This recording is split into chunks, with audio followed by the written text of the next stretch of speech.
அனைவருக்கும் வணக்கம். இந்த வீடியோவில் கிர்ச்சாஃப் விதியைக் கொண்டு எளிய சுற்றுகளைப் பற்றி விவாதிப்போம். டாஸ்க் 1. விதியை செயல்முறையில் நிரூபிக்கலாம். 1.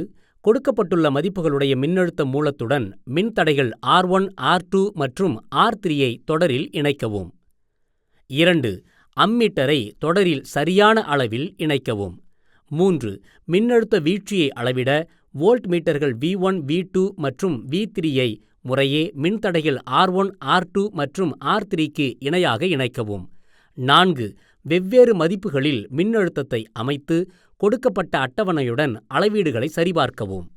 அட்டவணையிலிருந்து உள்ளீட்டு மின்னழுத்தம் V என்பது மின்னழுத்த வீழ்ச்சிகளின் கூட்டுத்தொகைக்கு சமம். எனவே மின்சுற்றின் மீதமுள்ள மின்னழுத்தம் 0. எனவே கிர்ச்சாஃப்பின் மின்னழுத்த விதி சரிபார்க்கப்பட்டது. தொடர் மற்றும் இணை சுற்றுகள் இரண்டின் கலவையைப் பற்றி விவாதிப்போம். எடுத்துக்காட்டு 1. ஒரு தொடர் மின்சுற்றில் மின்னோட்டத்தின் மதிப்பு மாறாமல் மின்னழுத்தம் வேறுபடுகிறது.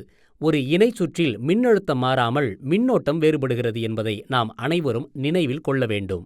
சந்திப்புகள் 1 மற்றும் 2க்கு இணையாக 2 மின்தடைகள் R1 மற்றும் R2ஐ இணைக்கவும். பின்னர் மூன்றாவது மின்தடை R3ஐ சந்திப்பு 2இல் இணைக்கவும். இப்பொழுது சுற்றின் இரு முனைகளிலும் மின்னழுத்த மூலம் அல்லது பேட்டரியை இணைக்கவும். சந்திப்பு 1இல் மின்தடைகள் R1 மற்றும் R2 இணையாக இணைக்கப்பட்டுள்ளதால் மின்னோட்டம் பிரிகிறது. சந்திப்பு 2இல் 2 மின்னோட்டங்களும் ஒன்றிணைந்து மின்தடை R3 மூலம் பேட்டரிக்கு திரும்புகின்றன. இங்கே மின்தடைகள் R1 மற்றும் R2 ஆகியவை ஒன்றுக்கொன்று இணையாகவும் மின்தடை R3 உடன் தொடராகவும் இணைக்கப்பட்டுள்ளன. கிர்ச்சாஃப்பின் மின்னழுத்த விதியை பயன்படுத்தி அதே சுற்றை சரிபார்க்கலாம். R1, R2 மற்றும் R3யின் மின்தடை மதிப்புகள் முறையே 2, 4 மற்றும் 4 ஓம்களாக இருக்கட்டும். இவற்றை ஒரு 10 வோல்ட் பேட்டரியுடன் இணைக்கவும். முதலில் ஓம் விதியை பயன்படுத்தி மொத்த மின்னோட்டத்தை கண்டுபிடிப்போம். பின்னர் ஒவ்வொரு மின்தடையத்திலும் உள்ள தனிப்பட்ட மின்னோட்டத்தை கண்டுபிடிப்போம். சூத்திரத்தில் உள்ள மதிப்புகளை மாற்றவும். R1 மற்றும் R2 ஆகிய 2 மின்தடைகளும் இணையாக இணைக்கப்பட்டுள்ளதால் R is equal to 1/R1 plus 1/R2. எனவே R is equal to 1/2 plus 1/4. R1 மற்றும் R2வின் சமான மின்தடை 1.33 ஓம்ஸ் ஆகும். மின்தடை R1 மற்றும் R2க்கு பதிலாக 1.33 ஓம்ஸ் என மாற்றவும். இப்பொழுது சுற்றில் 1.33 ஓம்ஸ் மற்றும் 4 ஓம்ஸ் மதிப்புகள் கொண்ட 2 மின்தடைகள் தொடரில் இணைக்கப்பட்டுள்ளது. R1ஐ 1.33 ஓம்ஸ் என்றும் R2ஐ 4 ஓம்ஸ் என்றும் வைத்துக்கொள்வோம். 2 மின்தடைகளும் தொடரில் இருப்பதால் மொத்த மின்தடையத்தை பெற அவற்றின் மதிப்புகளை சேர்க்கவும். R is equal to 1.33 plus 4. எனவே R is equal to 5.33 ohms. சூத்திரத்தில் மின்னழுத்தம் மற்றும் மின்தடையின் மதிப்புகளை மாற்றவும். I is equal to V/R. I is equal to 10/5.33. எனவே மொத்த மின்னோட்டம் 1.87 ஆம்பியர் ஆகும். நாம் முன்பே பார்த்தது போல் ஒரு மின்தடையின் மின்னோட்டத்தை கணக்கிட அதன் மின்னழுத்த வீழ்ச்சியை கணக்கிட வேண்டும். 2 மின்தடைகள் R1 மற்றும் R2வின் நிகழக்கூடிய மின்னழுத்த வீழ்ச்சிகள் முறையே V1 மற்றும் V2 என்று வைத்துக்கொள்வோம். ஓம் விதியின்படி V1 மற்றும் V2 ஆகியவற்றின் மதிப்புகளை கண்டறியலாம். V1 is equal to I into R1, V2 is equal to I into R2. இங்கே தொடர் சுற்றின் காரணமாக மின்னோட்டத்தின் மதிப்பு மாறாமல் இருக்கும். சூத்திரத்தில் மின்னோட்டம் மற்றும் மின்தடையின் மதிப்புகளை மாற்றவும். V1 is equal to 1.87 into 1.33. எனவே V1இன் மதிப்பு 2.5 வோல்ட் ஆகும். இதேபோல் V2 is equal to 1.87 into 4. V2 is equal to 7.5 volts. எனவே நாம் V2வின் மதிப்பு 7.5 வோல்ட்டாக பெறுகிறோம். V1 மற்றும் V2 ஆகியவற்றின் கூட்டுத்தொகை 10 வோல்ட் ஆகும். இது உள்ளீட்டு மின்னழுத்தத்திற்கு சமம். 2.5 வோல்ட் மற்றும் 7.5 வோல்ட் ஆகியவற்றின் கூட்டுத்தொகை 10 வோல்ட் ஆகும். எனவே கிர்ச்சாஃப்பின் மின்னழுத்த விதி சரிபார்க்கப்பட்டது. 2 மின்தடைகள் 1.33 மற்றும் 4 ஓம் முறையே 2 வோல்ட் மீட்டர்கள் V1 மற்றும் V2வை இணையாக இணைத்து நடைமுறையில் இதை சரிபார்க்கலாம். வோல்ட் மீட்டர் V1 மற்றும் V2 அளவீடுகள் முறையே 2.5 மற்றும் 7.5 வோல்ட்கள். இது உள்ளீட்டு மின்னழுத்தத்திற்கு சமமாக இருக்க வேண்டும். இதே மின்சுற்றை பயன்படுத்தி கிர்ச்சாஃப்பின் மின் விதியையும் நாம் சரிபார்க்கலாம். அசல் சுற்றுக்கு திரும்பும்போது மின்தடைகள் 2 மற்றும் 4 ஓம்களில் பிரிக்கப்படும் மின்னோட்டங்கள் முறையே I1 மற்றும் I2 ஆகும். 2 மற்றும் 4 ஓம் மின்தடைகளில் மின்னழுத்த வீழ்ச்சி 2.5 வோல்ட்டாக குறைகிறது. ஓம் விதியை பயன்படுத்தி I1 மற்றும் I2 ஆகியவற்றை கணக்கிடலாம். I1 is equal to V by R1. I2 is equal to V by R2. இரண்டு மதிப்புகளுக்கும் மின்தடைகள் R1 மற்றும் R2 இணையாக இணைக்கப்படுவதால் மின்னழுத்தம் ஒரே மாதிரியாக இருக்கும். சூத்திரத்தில் மின்னழுத்தங்கள் மற்றும் மின்தடையின் மதிப்புகளை மாற்றவும். I1 is equal to 2.5/2, I2 is equal to 2.5/4. எனவே I1 ஐ 1.25 ஆம்பியராகவும் I2 ஐ 0.25 ஆம்பியராகவும் பெறுகிறோம். மின்னோட்டம் I1 மற்றும் I2வின் கூட்டுத்தொகை 1.87 ஆம்பியராக வருகிறது. இது மொத்த மின்னோட்டத்திற்கு சமம். சந்திப்பு ஒன்றின் உள்நுழையும் மின்னோட்டத்தின் கூட்டுத்தொகை வெளியேறும் மின்னோட்டத்தின் கூட்டுத்தொகைக்கு சமம். எனவே கிர்ச்சாஃப்பின் மின் விதி நிரூபிக்கப்பட்டது. R1, R2 மற்றும் R3 உடன் தொடரில் A1, A2 மற்றும் A3 ஆகிய 3 அம்மீட்டர்களை இணைப்பதன் மூலமும் இந்த நடைமுறையை நீங்கள் சரிபார்க்கலாம். A1 மற்றும் A2 அளவீடுகள் A3க்கு சமமாக இருப்பதை உறுதி செய்யவும். எடுத்துக்காட்டு 2. 4 மின்தடைகள் R1, R2, R3 மற்றும் R4 ஆகியவை தொடர் இணை கலவையை உருவாக்கும் வகையில் இணைக்கப்பட்டுள்ளன.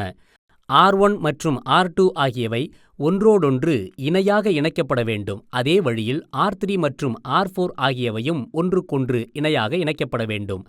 R3 மற்றும் R4 மின்தடைகளுடன் R1 மற்றும் R2 மின்தடைகளை தொடரில் இணைக்கவும். சுற்றின் முடிவில் பேட்டரி டெர்மினல்களை இணைக்கவும். கிர்ச்சாஃப்பின் மின்னழுத்த விதியை சரிபார்ப்போம். R1, R2, R3 மற்றும் R4 மின்தடை மதிப்புகள் முறையே 5, 10, 6 மற்றும் 3 ஓம்கள் என்று வைத்துக்கொள்வோம். மற்றும் பேட்டரியின் மின்னழுத்தம் 24 ஓம்கள் ஆகும். முதலில் மொத்த மின்னோட்டத்தை கணக்கிடுவோம். இணையாக இணைக்கப்பட்ட மின்தடைகள் R1 மற்றும் R2ஐ ஒற்றை மின்தடை RA ஆகவும் R3 மற்றும் R4ஐ மற்றொரு ஒற்றை மின்தடை RB ஆகவும் மாற்றவும். சூத்திரத்தில் R1 மற்றும் R2 மதிப்புகளை மாற்றவும். RA is equal to 1/R1 plus 1/R2. RA is equal to 1/5 plus 1/10. எனவே RAவின் மதிப்பு 3.33 ஓமாக பெறுகிறோம். இதேபோல் சூத்திரத்தில் R3 மற்றும் R4 மதிப்புகளை மாற்றவும். RB is equal to 1/R3 plus 1/R4. RB is equal to 1/6 plus 1/3. எனவே RBயின் மதிப்பு 2 ஓம்ஸ் என பெறுகிறோம். இப்போது சுற்றில் RA மற்றும் RB என 2 மின்தடைகள் தொடரில் இணைக்கப்பட்டுள்ளன. அவற்றின் மதிப்புகள் முறையே 3.33 மற்றும் 2 ஓம்கள் ஆகும். இந்த 2 மின்தடைகளும் தொடரில் இருப்பதால் அவற்றை சேர்க்கவும். அதாவது RA plus RB is equal to 5.33 ஓம்கள். மொத்த மின்தடையின் மதிப்பு 5.33 ஓம்கள் என பெறுகிறோம். சூத்திரத்தில் மின் அழுத்தம் மற்றும் மின்தடையின் மதிப்புகளை மாற்றவும். I is equal to V by R. I is equal to 24/5.33. எனவே மொத்த மின்னோட்டம் 4.5 ஆம்பியர் ஆகும். இப்போது சூத்திரத்தை பயன்படுத்தி RA மற்றும் RB ஆகியவற்றின் மின்னழுத்த வீழ்ச்சிகள் V1 மற்றும் V2வை கணக்கிடுவோம். V1 is equal to I into RA. V1 is equal to 4.5 into 3.33. எனவே V1இன் மதிப்பு 15 வோல்ட் ஆகும். இதேபோல் V2 is equal to I into RB. V2 is equal to 4.5 into 2. V2வின் மதிப்பு 9 வோல்ட்டாக கிடைக்கிறது. தொடர் சுற்று என்பதால் மின்னோட்டம் 4.5 ஆம்பியர்கள் அப்படியே இருக்கும். நாம் மின்னழுத்த வீழ்ச்சிகள் V1 மற்றும் V2வை கூட்டும்போது பேட்டரியின் மொத்த உள்ளீட்டு மின்னழுத்தமான 24 வோல்ட்டை பெறுகிறோம். எனவே கிர்ச்சாஃப்பின் மின்னழுத்த விதி சரிபார்க்கப்பட்டது. இதே செயல்முறையை 2 வோல்ட் மீட்டர்கள் V1 மற்றும் V2வை RA மற்றும் RBக்கு இணையாக இணைத்து V1 மற்றும் V2 ஆகியவற்றின் மொத்த மின்னழுத்தம் 24 வோல்ட்டாக வருவதை சரிபார்க்கலாம். இதே மின்சுற்றை பயன்படுத்தி கிர்ச்சாஃப்பின் மின் விதியை சரிபார்ப்போம். I1, I2, I3 மற்றும் I4 ஆகியவை மின்தடைகள் R1, R2, R3 மற்றும் R4இல் உள்ள மின்னோட்டங்கள் என்று வைத்துக்கொள்வோம்.